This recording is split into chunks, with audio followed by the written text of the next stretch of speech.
Bonjour tout le monde! Donc comme m'a demandé, je voulais faire une vidéo YouTube sur c'était comment voyager avec bébé parce que je viens juste de revenir, ça fait environ presque une semaine. Je suis allée en Guadeloupe avec mon petit bébé de 4 mois. Ça s'est honnêtement super bien passé. Je dois vous avouer que j'étais un peu stressée parce que c'est notre premier voyage. Puis je partais 10 jours, 5 jours seule avec le bébé et 5 autres jours avec mon copain. Je veux pas, j'étais un peu stressée parce que je savais pas trop quoi apporter. J'avais aussi des appréhensions dans l'avion. Je me demandais comment ça allait se passer. Puis je sais que certains bébés ont mal aux oreilles au décollage et à l'atterrissage, puis ça fait en sorte qu'ils pleurent quand même beaucoup durant le vol. Fait que là, je me dis, tu sais, j'espère que ça va pas se passer puis qu'il y aura pas trop mal aux oreilles. Le conseil qu'on m'avait donné, c'était d'allaiter ou de donner le biberon au décollage et à l'atterrissage, comme ça l'aide leurs oreilles avec la pression. Fait que c'est ça que j'ai fait, puis ça s'est vraiment bien passé. C'est sûr que mon vol pour aller, Milan voulait pas trop dormir. Fait que j'ai pas pu relaxer, bien évidemment, comme quand j'étais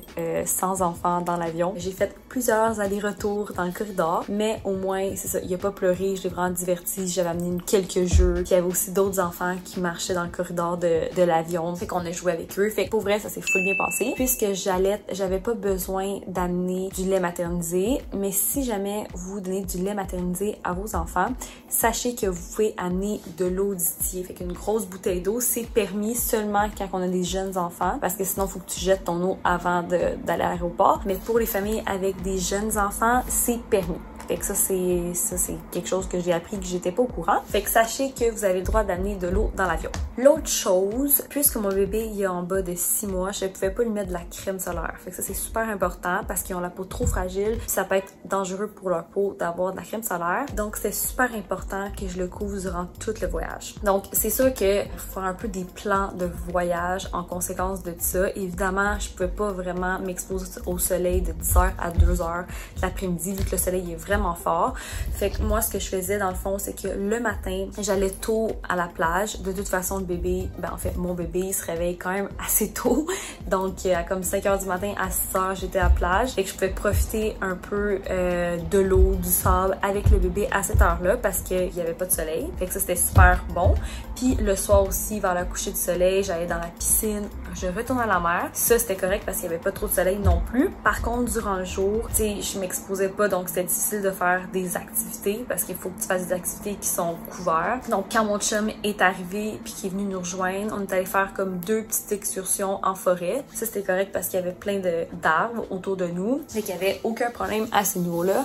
Puis moi, j'avais quand même acheté une crème solaire avec pas de zinc pour le bébé. C'est une crème solaire que tu peux mettre à partir de 6 mois. Je l'avais quand même acheté parce que je me disais, si jamais je suis vraiment mal prise à une place, je suis vraiment pas capable de couvrir le bébé, peu importe, mais je vais avoir ça au cas. J'aime quand même mieux mettre ça qu'il y ait un coup de soleil. Finalement, j'en ai pas mis, ça a été correct. Fait que c'est ça. Dans le fond, durant le voyage, la seule chose que je peux dire, c'est que oui, c'est différent de voyager avec un bébé parce qu'il faut que tu t'adaptes quand même à sa routine puis à la température, bien évidemment. Donc, le jour, quand je pouvais moins m'exposer, souvent le bébé faisait des siestes. Fait que ça, c'était super bon. Quand il faisait des siestes, moi, je me mettais, j'avais comme une petite cuisine extérieure. Je pouvais rester là pendant qu'il faisait ses petites siestes. Je me faisais bronzer. C'est au moins, j'ai pu profiter un peu de l'extérieur. Puis aussi, si vous pouvez apporter une caméra, votre caméra de chambre de bébé là-bas, c'est super bon parce que, tu sais, exemple, moi, j'étais à l'extérieur. J'étais pas loin, là. J'étais à côté de la chambre, mais j'étais à l'extérieur. Puis tu peux regarder ton bébé, voir si tout se passe bien à l'intérieur, tu sais. Donc, c'est ça. Honnêtement, j'avais amené une valise avec plein de linge. Tout ce que j'ai mis, c'est comme des cache-couches parce que c'était des manches courtes puis il faisait extrêmement chaud. Puis des maillots de bain. Les maillots de bain, j'en avais acheté des manches courtes. J'avais acheté comme des petites couches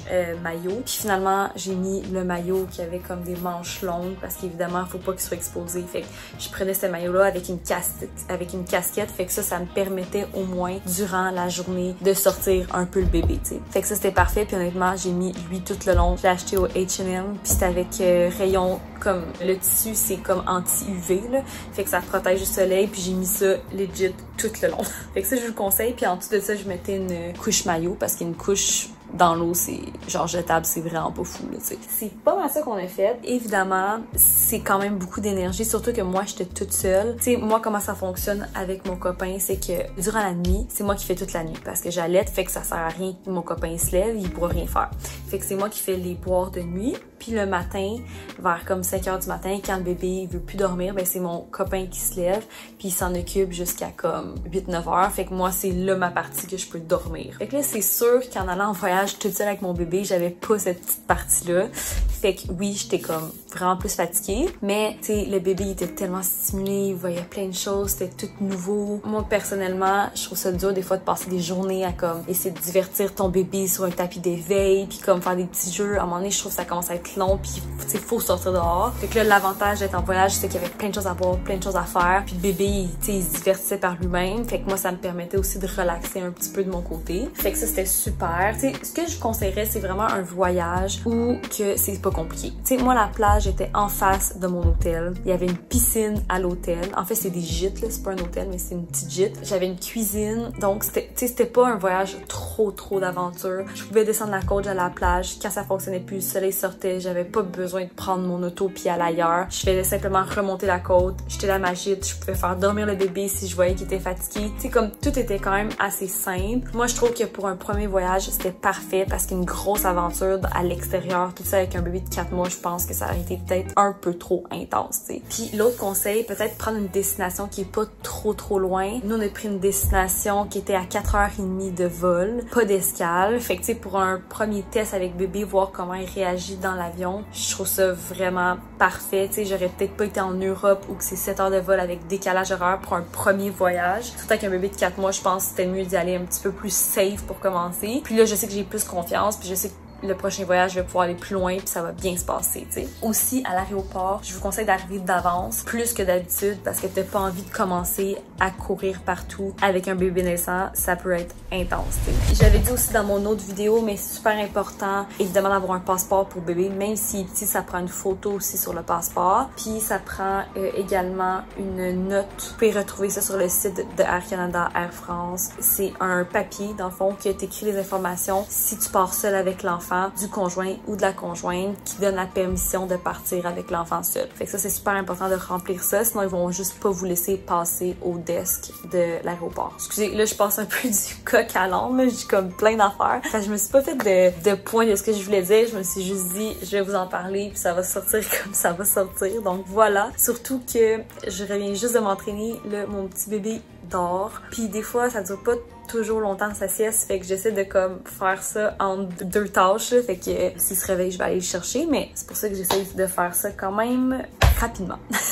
Sinon, qu'est-ce que je voulais dire? Bon, c'est sûr que quand mon chum est venu me rejoindre, ça m'a facilité la tâche parce qu'on avait 2 mains. Puis quand on est revenu à Montréal, ben, il y avait 2 mains pour les valises, pour la poussette, pour le bébé. Fait que c'est sûr que c'était un peu plus simple. Mais pour vrai, si j'ai un conseil à vous donner, n'ayez pas peur de partir seul avec votre bébé. Oui, ça peut faire peut-être peur au début, mais je l'ai vécu puis je regrette aucunement mon expérience. Ça a tellement été enrichissant et des beaux moments, des très beaux moments avec mon bébé parce que je me dis, il y a 4 mois, juste une fois, puis ça, je vais avoir fait un premier voyage avec lui, puis juste de le voir s'émerveiller devant plein de belles petites choses. La première fois qu'il a mis les pieds dans le sable, c'était vraiment beau à voir, c'était vraiment le fun. Puis oui, c'était un peu plus fatigant que voyager seul avec son copain ou sa copine, mais ça vaut quand même full la peine, puis n'ayez pas peur, vous allez pas le regretter, puis honnêtement, il peut pas se passer vraiment quelque chose de très grave. Fait que je vous le conseille full, puis prenez plein de petites photos pour garder des beaux souvenirs de ce voyage-là. Vous pouvez m'écrire en commentaire si vous avez déjà parti avec bébé, si ça s'est bien passé ou si vous prévoyez partir, puis gênez-vous pas pour m'écrire si jamais vous avez d'autres questions. Donc je pense que ça l'a fait le tour, puis on se revoit dans une prochaine vidéo.